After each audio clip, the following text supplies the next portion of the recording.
Il est toujours là, dans le sol, là. Alors là, deux principes. Appel d'offres. Ce qui a été retenu comme projet en Ontario est peut-être différent des propositions que le gouvernement fédéral a reçues au niveau là, de ce projet-là en particulier. Et deux, c'est la réglementation qui s'assure de la sécurité du site.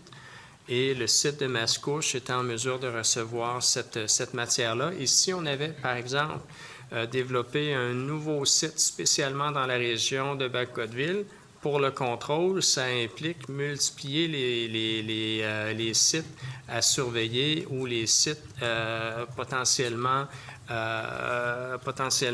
problématiques. Donc, on aime mieux, et ça, c'est pleinement assumé, développer une spécialisation.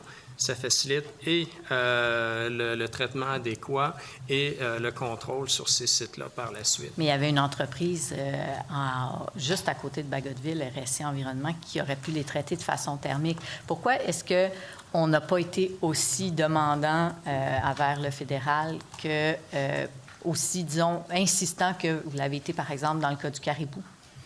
Ouais, je réitère que c'est un appel d'offres qui n'était pas géré par le gouvernement du Québec. Nous, à partir du moment où on prend connaissance que c'est un site québécois qui est retenu, on s'assure que la réglementation en place soit adéquate. Mais ce n'est pas un appel à projet qui était à soumission, qui était géré par le gouvernement du Québec. Je veux juste rappeler qu'il n'y en a pas de réglementation actuellement sur les PFAS. Ah ben là, encore là, il faut faire attention à ce que l'on avance. On a beaucoup cheminé sur la question des PFAS.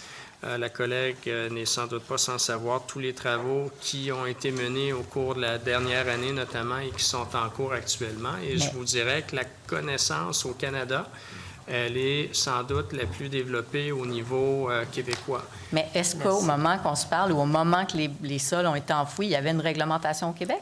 Sur les PFAS? Non, ça, c'est une réglementation là, qui est en cours d'évaluation, avec notamment les études qui se font du côté du gouvernement fédéral. Mais au niveau de la connaissance, c'est probablement au Québec qu'on a développé la connaissance la plus fine.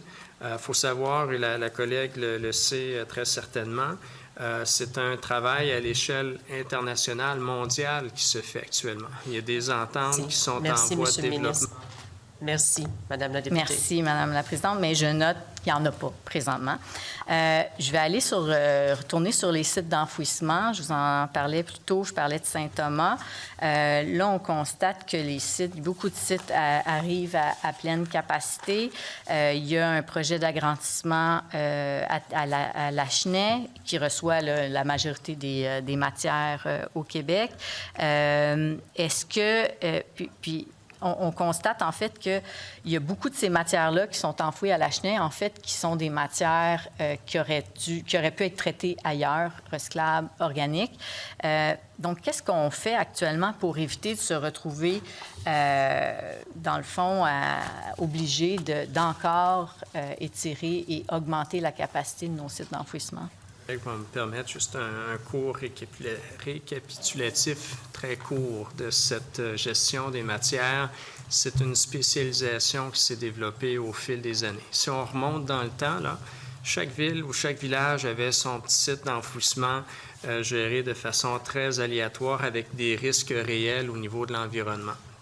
Au cours des années, le nombre de sites a été réduit significativement pour imposer des conditions toujours plus strictes aux différents clients qui sont principalement des municipalités de ces sites-là. Donc, on a moins de sites, oui, mais des sites qui demeurent tout aussi essentiels. Et dans le cas de Lachenay, c'est la grande région de Montréal, en grande partie, là, qui est cliente du site. Donc, il y a des besoins réels à ce niveau-là.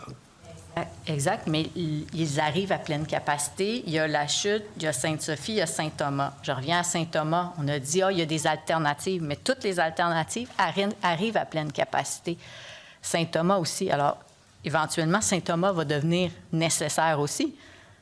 Un très bon portrait de situation est en mesure d'évaluer en temps réel les capacités de ces sites-là et les risques potentiels de rupture de service. Actuellement, c'est sous contrôle, mais en même temps, tout à l'heure, avec le collègue des Îles-de-la-Madeleine, on parlait de réduction à la source. C'est fondamental de travailler ces questions-là. C'est la raison pour laquelle on a développé de façon très proactive plusieurs politiques, gestion de la matière organique qui se retrouvent en très grande quantité actuellement dans les sites d'enfouissement, mais collecte sélective, consigne, ça va alléger la pression sur les lieux d'enfouissement technique et ça va leur permettre d'avoir une plus longue durée dans le temps. Le temps étant écoulé, désolée, Madame la députée, nous allons parler.